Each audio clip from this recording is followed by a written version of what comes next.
Kaixo, gu Iñaki, Jon eta Luka gara eta hojaldrezko izarra egingo dugu.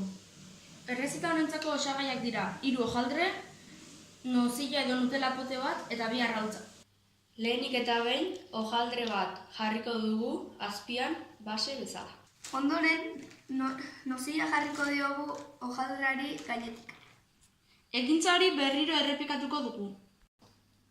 Ondoren, arrautza baten txuringa bakarrik katilu batera botako dugu eta asko nahastuko dugu apar itxura hartu arte. Azkenik, 3. hojaldrea jarriko diogu gainetik. Labea aurre berotzen jarriko dugu 180 gradutan. Baso bat jarri dugu erdian eta 16 zatitan moztuko dugu. Binaka hartu zatiak eta erdiraka buelta bat eman bakoitzari.